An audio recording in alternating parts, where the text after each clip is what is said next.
Hello everyone, I welcome in this video.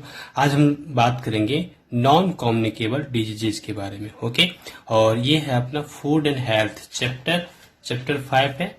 और हम जानते हैं कि फूड और हेल्थ आपस में रिलेटेड है। ओके, जिस तरह का फूड लेंगे हमारा हेल्थ भी वैसे ही बना हुआ रहेगा।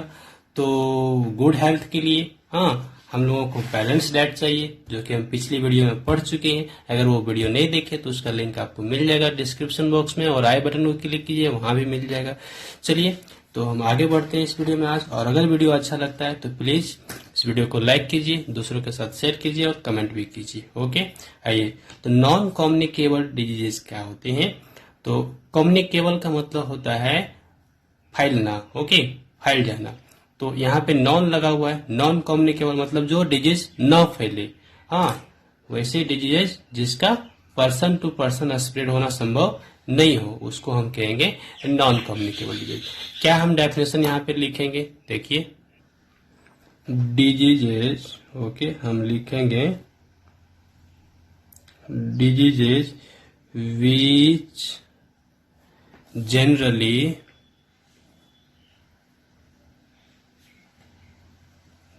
generally diseases which generally do not, जो नहीं फैले, do not get transmitted from one person to another or called non communicable diseases। Means वैसे डिजीजेज जो एक पर्सन से दूसरे पर्सन में नहीं फैलेंगे। ट्रांसमिटेड का मतलब क्या होना? फैलना। ओके, एक व्यक्ति से दूसरे व्यक्ति में पहुंच जाना, वो कहलाता है ट्रांसमिटेड। तो यहाँ क्या लिखा हुआ है? Do not. जिसका ट्रांसमिट नहीं हो तो उसको हम कहेंगे नॉन कम्युनिकेबल डिजीजेज। तो ये डिजीज जो होते हैं सो जनरली डिफिशियंसी डिजीज कहते हैं। यहाँ पे देखें, डिजीजेज में बी प्रेजेंट एट बर्थ के समय हो सकता है व्यक्ति में। A number of them are cause due to deficiency of some particular nutrient. अगर बॉडी में कुछ न्यूट्रिएंट्स का कमी हो गया है तो ये डिजीज हो सकती है। अब वो कौन कौन से न्यूट्रिएंट्स हो सकते हैं? तो प्रोटीन, कार्बोहाइड्रेट, विटामिन, मिनरल्स, ये सब हो सकते हैं। और इसको हम जनरली डिफिशियंसी डिजीज भी कहेंगे। आइए, तो नॉन कम्युनिकेबल डिजीज को हम क्या कह सकते हैं? डिफिशियंसी डिजीज भी कह सकते हैं। ओके, तो हम एक एक करके देखेंगे कि कौन सा डिजीज का, कौन सा न्यूट्रिएंट्स का डिफिशियंसी होने से किस तरह का डिजीज होगा। तो पहला मेरा यहाँ पर देख सकते हैं क्या है मेरा? Protein carbohydrate deficiency diseases. Okay, तो इसमें से प्रोटीन कार्बोहाइड्रेट डिफिशियंसी डिजीजेज में जो होगा, प्रोटीन और कार्बोहाइड्रेट की डिफिशियंसी होगी डाइट में। और हम जानते हैं कि प्रोटीन क्या है मेरा? तो बॉडी बिल्डिंग फूड है। ओके, और कार्बोहाइड्रेट क्या है अपना? एनर्जी गिविंग फूड है। ये है मेरा बॉडी बिल्डिंग। प्रोटीन क्या है? तो बॉडी बिल्डिंग फूड हम जानते हैं। और कार्बोहाइड्रेट क्या है? तो एनर्जी गिविंग फूड है। ओके, एनर्जी गिविंग है।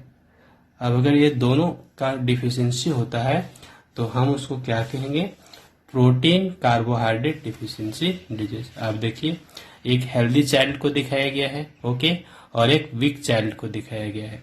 इसमें ना जो फिगर 2 है, इसमें लुक्स वीक एंड सिक, मतलब ये बच्चा बीमार दिख रहा है। लेकिन फिगर 1 में जो है ना, लुक्स हेल्दी एंड एक्टिव, तो ये बच्चा एक्टिव है। क्यों? क्योंकि इसको प्रॉपर न्यूट्रिएंट मिला हुआ है, बैलेंस डाइट मिला। लेकिन फिगर 2 में जो चाइल्ड है, इसको प्रॉपर वे में फूड आइटम नहीं मिला, यानी कि बैलेंस डाइट नहीं मिला है। हम कह सकते हैं कि ये जो आपका चाइल्ड है, ये सफर कर रहा है। क्या चीज से सफर कर रहा है? तो प्रोटीन कार्बोहाइड्रेट डिफिशियंसी डिजीज से सफर कर रहा है। अब यहाँ पे देखिए, suffering from lack of protein and carbohydrate. आइए, क्या इसके सिम्टम्स होंगे उसके बारे में हम देखेंगे कि प्रोटीन और कार्बोहाइड्रेट के डिफिशियंसी डिजीज के क्या सिम्टम्स होते हैं। न्यूट्रिएंट्स डिफिशियंट इन डाइट में कौन से न्यूट्रिएंट की कमी हो रही है? तो प्रोटीन और कार्बोहाइड्रेट की। अब इसकी कमी से जो बॉडी में होगा इफेक्ट, किस तरह का सिम्टम दिखेगा, तो improper growth of the body. पहला तो सिम्टम जो होगा वो बॉडी प्रॉपर वे में ग्रो नहीं करेगा, improper growth of the body. Okay, ये पहला सिम्टम हो गया, बॉडी प्रॉपर वे में ग्रो नहीं करेगा। दूसरा होगा loose skin and succulent eyes. Okay, last है person is inactive. Okay, person is inactive मतलब वो एक्टिव नहीं रहेगा, काम करने में उसको मन नहीं रहेगा। एंड गेट्स टायर्ड, जल्दी थक जाएगा। गेट्स टायर्ड, तुरंत उसको थकावट अनुभव होगा, हाँ, जब भी वो कोई भी काम को करेगा। ओके, तो हम क्या देखें, पहला तो improper growth of the body, body का प्रॉपर वे में ग्रोथ नहीं होगा। दूसरा लूज स्किन, स्किन लूज पड़ जाएंगे। और संकन आई मीन्स हो गया आंख का अंदर धस जाना। ओके, जो आपका स्केलेटन सिस्टम है उसमें अंदर की ओर आंख नजर आएगा। Thin and light hair, light मतलब हल्के बाल जो होंगे हल्के होंगे, पतले पतले बाल होंगे, थीन। और person is inactive, inactive means वो एक्टिव नहीं रहेगा, उसको कोई काम करने में उतना दिलचस्पी नहीं रखेगा। Okay, and gets tired easily, और कोई काम भी करता है तो तुरंत उसको थकावट अनुभव होती है। तो दिस आर द सिम्टम्स, किसके सिम्टम्स थे, प्रोटीन एंड कार्बोहाइड्रेट डिफिशियंसी। अगर बॉडी में प्रोटीन और कार्बोहाइड्रेट की डिफिशियंसी होती है तो इस तरह का लक्षण देखने को मिलेगा, जो कि हम यहाँ पिक्चर में देख चुके हैं। यहाँ पे देखिए एक हेल्दी चाइल्ड और एक child suffering from protein carbohydrate deficiency disease. Okay, अब हम नेक्स्ट बात करेंगे मिनरल डिफिशियंसी डिजीज की। तो आप देखिए यहाँ पर, हाँ, मिनरल डिफिशियंसी डिजीज क्या होते हैं, तो मिनरल्स में क्या क्या आएंगे, calcium, phosphorus, iron, iodine, sodium, ये सब मिनरल्स हैं जो हमारे बॉडी में जिसकी आवश्यकता होती है। ओके, और अलग अलग फंक्शंस के लिए। तो हम देखेंगे यहाँ पे आयरन है, कैल्शियम है, फास्फोरस, आयोडीन, इसके क्या क्या सिम्टम्स होंगे वन बाय वन। आइए, मिनरल में पहला जो इम्पोर्टेंट होगा अपना वो है आयरन। ओके, और दूसरा जो इम्पोर्टेंट है वो है कैल्शियम, और ऑब्लिक में हम फास्फोरस देखें, क्योंकि टीथ की डेवलपमेंट के लिए ये फास्फोरस और कैल्शियम दोनों, है ना, इम्पोर्टेंट रोल प्ले करते हैं। और आयोडीन, एक आयोडीन भी है, ये भी गोइचर नाम का डिजीज जिससे हो, जिसकी डिफिशियंसी से होता है। तो एक एक करके हम सबके बारे में बात करें। देखिए, फर्स्ट में हम देखेंगे आयरन। तो आयरन की अगर डिफिशियंसी होती है हमारे बॉडी में तो क्या डिजीज होगा, उसका नाम होगा एनीमिया। इसका नाम होगा एनीमिया। ओके, ये एनीमिया यानी कि आयरन डिफिशियंसी से हो रहा है। और इसमें हम कह सकते हैं दूसरे वर्ड में लेस हीमोग्लोबिन कंटेंट, यानी कि हीमोग्लोबिन की मात्रा हमारे बॉडी में कम हो जाएगी।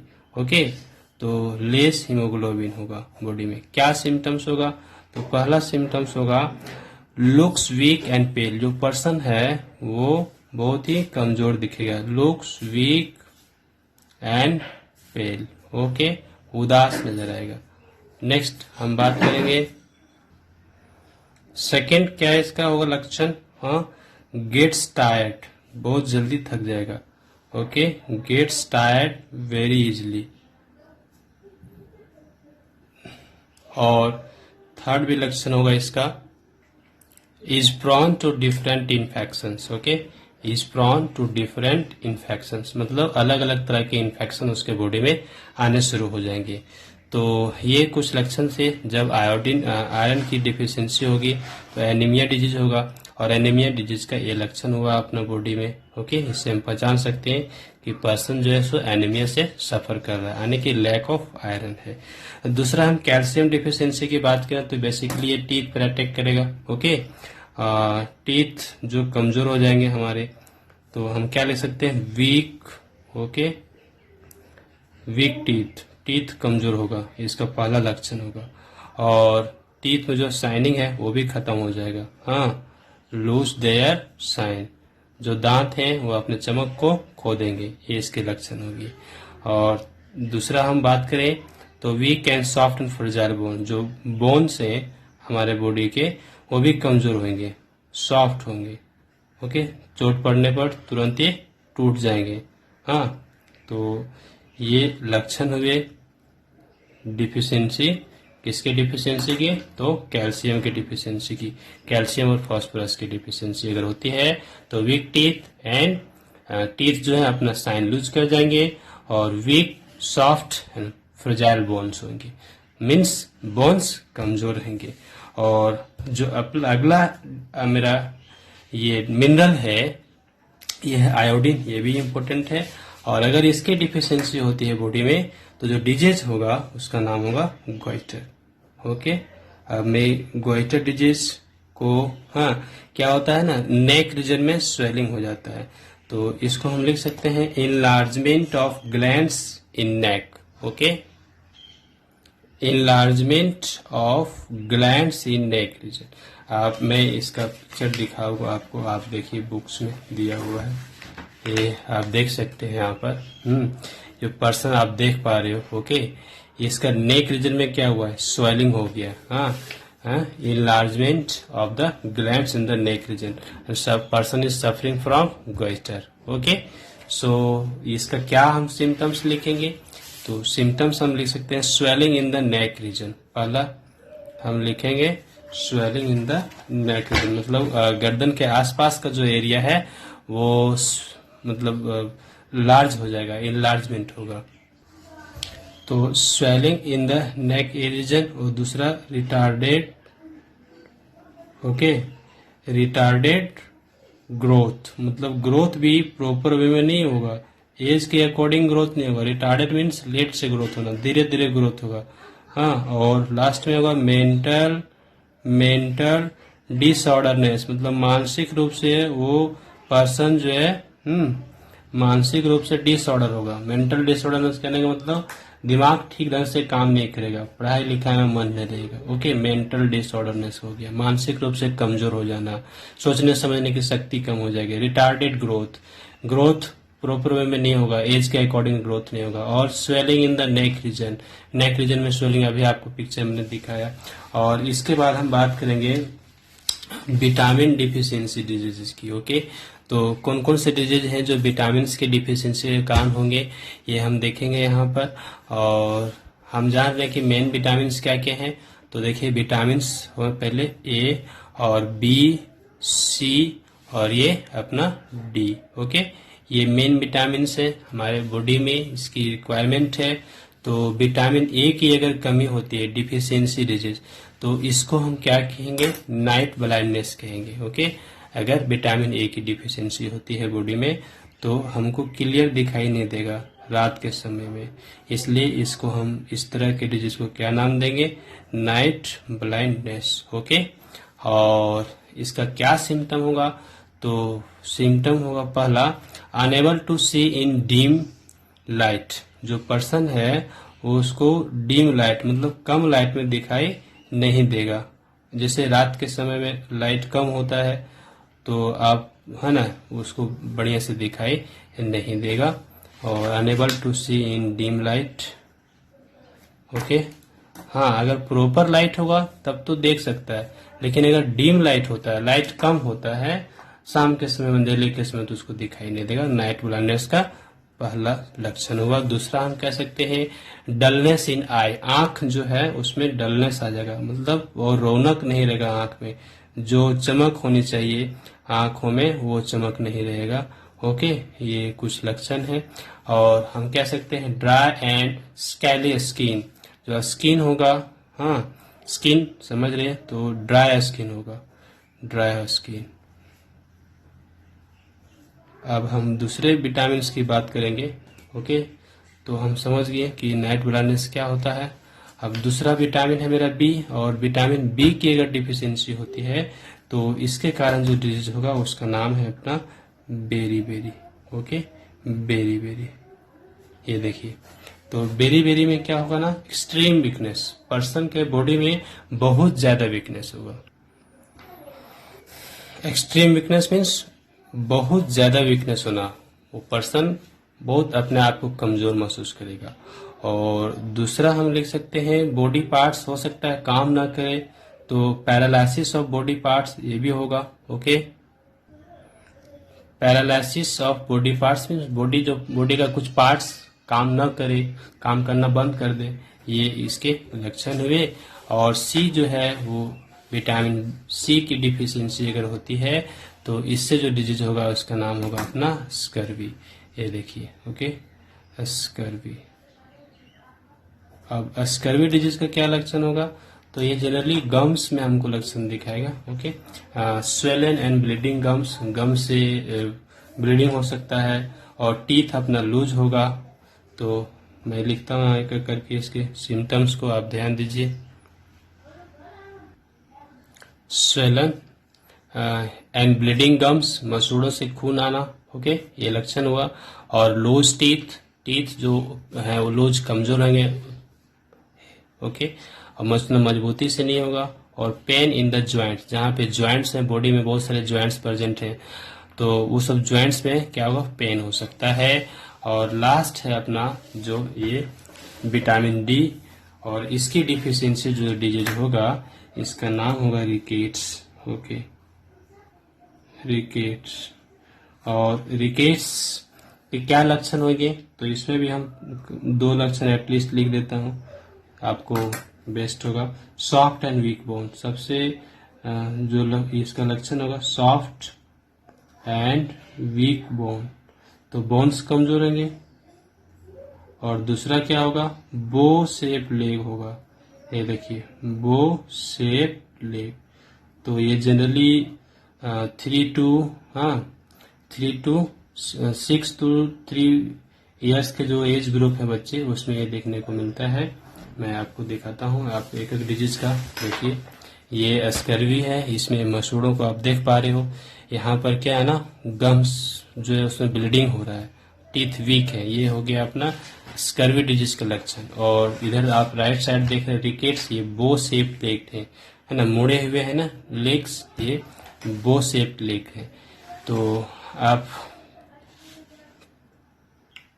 Do you know, in 1910, an American scientist found that the outer layer of rice kernel contains a substance called thiamine. Okay, thiamine ये कहाँ पे पाया गया, तो outer layer of rice. Okay, and this is needed by the body to prevent disease called beriberi. और ये क्यों जरूरी था, तो beriberi disease को रोकने के लिए ये जरूरी था। प्रिवेंट मतलब हो रहा है रोकना। हाँ, और this substance is also called vitamin B1, तो इसको हम विटामिन B1 के नाम से भी जानेंगे, इसको थायामीन को। और ये was the first vitamin to be discovered, और ये जो विटामिन था ये पहला विटामिन था तो डिस्कवर्ड हुआ था। ओके, अब हम देखेंगे नॉन कम्युनिकेबल डिजीज जो हम लोग पढ़े, डिफिशियंसी डिजीजेज, इसको हम कैसे रोकेंगे। ओके, तो प्रिवेंशन ऑफ डिफिशियंसी डिजीजेस ये अपना टॉपिक है। आप देखिए यहाँ पर है ना, प्रिवेंशन ऑफ डिफिशियंसी डिजीजेस, इसके बारे में हम लोग जाने। डिफिशियंसी डिजीजेस को रोकने के लिए पहला चीज जो इम्पोर्टेंट होगा वो अपना है कि one should take a balance diet. हम लोग को बैलेंस डाइट लेना है, और वैसा जिसमें कि all types of nutrients present हो। ओके, दूसरा we should follow good food practices and habits, यानी कि फूड जो हम ले रहे हैं वो गुड फूड हो। ओके, और habits means food practices and habits mean timely लेना है फूड आइटम को, और एक रूटीन वाइज लेना चाहिए। Children must be given adequate amount, adequate मतलब उचित मात्रा में, जितना चाहिए उसको प्रॉपर मात्रा में मिल्क और मिल्क प्रोडक्ट देना होगा। And additional food items, additional food item means milk product के अलावे हमको और चीज देना है, जैसे लाइक जूसेस हो गया, सॉफ्ट बॉइल्ड राइस एटसेट्रा। और इस तरह से हम प्रिवेंट कर सकते हैं कम्युनिकेबल डिफिशियंसी डिजीज को। ओके, और नेक्स्ट वीडियो में हम देखेंगे कम्युनिकेबल डिजीजेस के बारे में। So I hope this video will helpful for you. So please subscribe my channel and also press the bell icon for upcoming videos. और अगर वीडियो अच्छा लगा है तो उसको लाइक कीजिए, दूसरों के साथ शेयर कीजिए, और कमेंट भी कीजिए। Thanks for watching, have a glorious day ahead.